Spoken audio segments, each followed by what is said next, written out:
Hi, I am Dr. Wafaey Badawy, a senior consultant histopathologist, head of pathology department, AKMICH, KSA. I am going to talk about epithelial neoplasms of the ovary, serous borderline tumors. Definition and general background.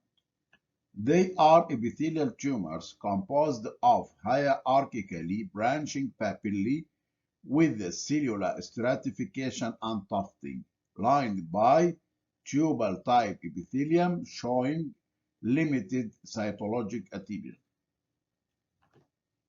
They comprise approximately 10 to 15% of all ovarian serous tumors. These tumors are more often bilateral and larger than benign serous tumors. They occur at a slightly younger age than serous carcinomas, mean 45 versus 60 years. Patients are often asymptomatic but may have abdominal enlargement or pain. Younger women often present with infertility. Serum CA-125 level is typically mildly elevated. They show association with point mutations in BRAF or less commonly KRAS. They show no association with germline or somatic BRCA1, BRCA2 mutations, more frequently associated with high-grade serous carcinomas. The disease tempo is characteristically indolent and protracted. They have a favorable prognosis when diagnosed at an early stage, even in the presence of trans-ovarian spread. Radiology description. Typically seen as bilateral adnexal masses with profuse papillary projections. CT scan is used to characterize enhancing solid components. Bilaterality occurs more frequently than with benign ovarian serous cyst adenomas. Gross appearance of serous borderline tumors. They are unilocular or multilocular cysts filled with watery fluid. The inner cyst lining is composed of numerous variably sized complex confluent papillary excrescences. Gross appearance of serous borderline ovarian tumor with an extensive surface component. Ovary is in the center and shows a well-developed corpus luteum. The papillary tumor completely surrounds the ovary. About 35 to 40% of cases are bilateral. Microscopic features of serous borderline tumor, conventional type. These two photos show thick multiple papillary structures with varying degrees of complexity and hierarchical branching lining the cyst wall. The papillary structures with stromal cores are lined by stratified cuboidal two-columnar cells with minimal cytologic atypia. What is meant by hierarchical branching pattern?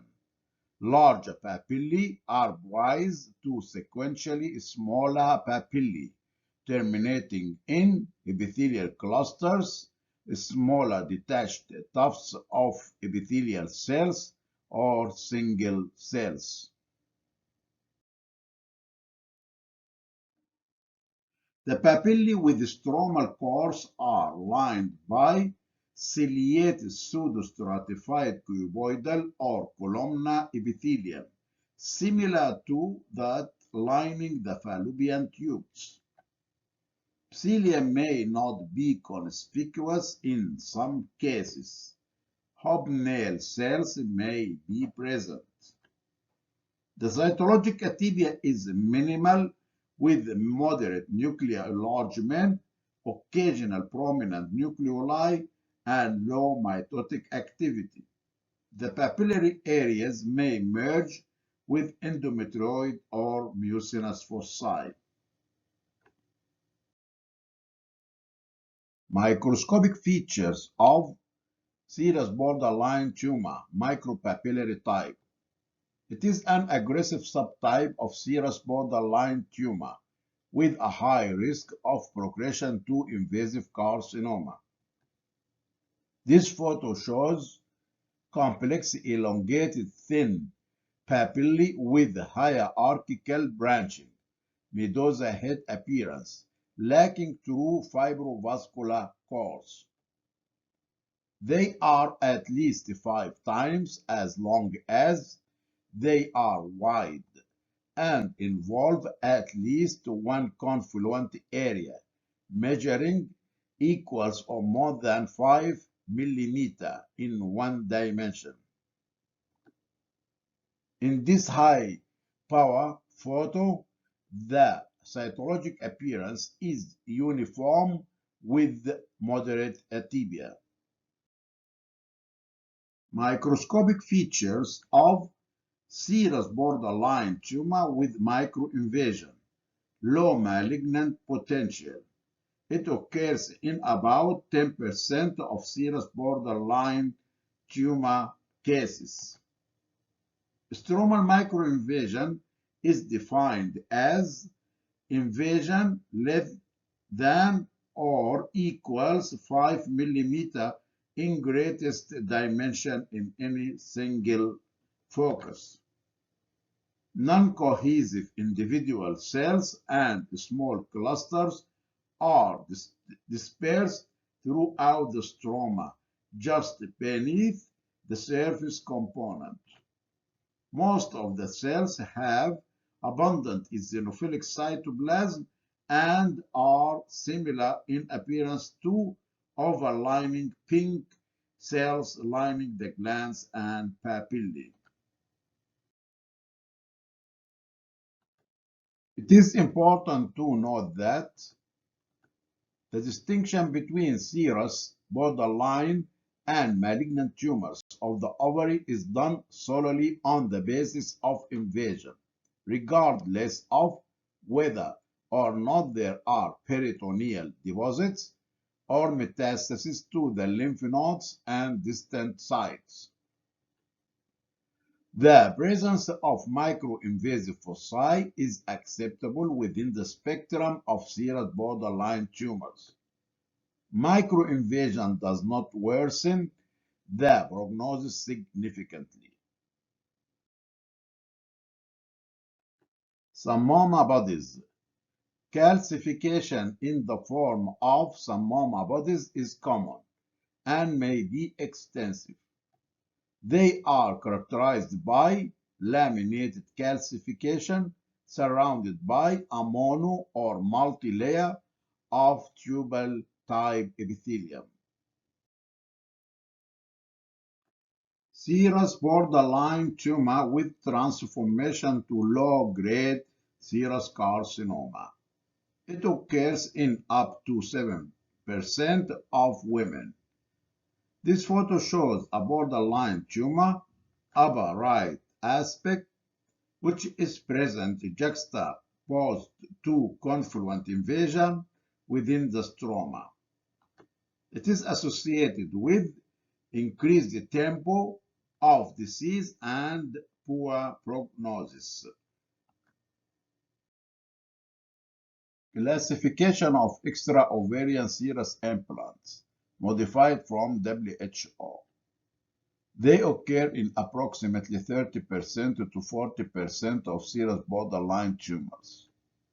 There are two types of implants: non-invasive implants accounting for at least 90% of implants. They include epithelial implants, desmoplastic implants, invasive implants, peritoneal low-grade serous carcinoma. They are likely independent primary tumors. They are associated with poor prognosis. They show poor response to chemotherapy. Non-invasive implants, epithelial implants. They show branching papillae, glands with complex papillary infoldings, single cell and small cell clusters, mild to moderate atypia, smooth interface with underlying surrounding normal tissue. Non-invasive implants, desmoplastic implants. They show branching papillae, glands with complex papillary infoldings, single cell and small cell clusters, some with a cribriform pattern, mild to moderate atypia, desmoplastic fasciitis like stroma, smooth interface with underlying surrounding normal tissue. Chronic inflammation is nearly always present. Invasive implants, peritoneal low-grade serous carcinoma. They show branching papillae, glands with complex papillary and micropapillary infoldings with haphazard infiltration, single cell and small cell clusters, abundant epithelial component, moderate to carcinomatous atypia, jagged and irregular interface with underlying surrounding normal tissue that is destructive stromal growth. Lymph node involvement by serous borderline tumor. This finding is found in 20 to 40% of patients with serous borderline tumors undergoing staging lymphadenectomy. It could show different patterns. Tumor involvement of the nodal parenchyma. Papillary clusters of tumor occupying subcapsular lymphatics. Association with a desmoplastic stromal response, interpreted as a low-grade serous carcinoma by some observers. Differential diagnosis of extraovarian serous implants. Endosalpingiosis. Implants should be distinguished from endosalpingiosis. Endosalpingiosis is a benign process and does not warrant upstaging of an accompanying ovarian serous borderline tumor. Simple glands are lined by ciliated cuboidal two-columnar epithelium with minimal cytologic atypia. It shows a smooth epithelial stromal interface. Note the absence of papillary infolding. However, simple papillary infoldings may be present. Cytomorphology of serous borderline tumor. Serous borderline tumor, positive peritoneal washings. Positive peritoneal washings usually show large or small cohesive three-dimensional, often branching clusters with smoothly contoured or slightly scalloped edges. The centers are occupied by microcalcification, Psammoma bodies. Cell blocks sometimes show thin or broad fibrovascular core, lined by neoplastic epithelium with stratification and tufting. Cellular pleomorphism is slight to moderate, with inconspicuous nucleoli and rare mitosis. A malignant diagnosis should never be made solely on the basis of Psammoma bodies alone. Immunohistochemistry. Serous borderline tumor shows cytoplasmic membranous positivity for cytokeratin 7, nuclear positivity for WT1, estrogen receptor, progesterone receptor, Ki67, focal immunostaining of around 10%, so that it is of low proliferative activity. Prognosis and treatment of serous borderline tumors.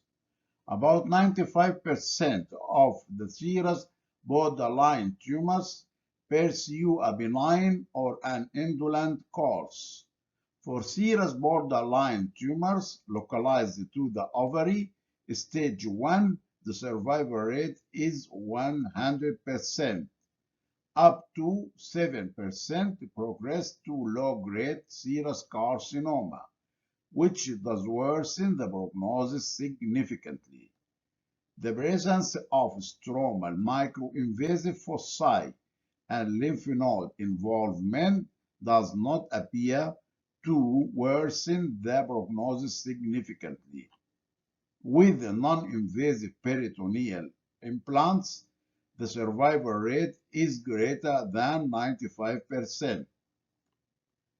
Ovarian and uterine conservative surgery can be considered, especially in young reproductive aged women. Currently, there is no indication for adjuvant chemotherapy or radiation therapy for serous borderline tumors confined to the ovary or non-invasive extrauterine implants only. Invasive implants show poor response to chemotherapy. These are the references. Thank you.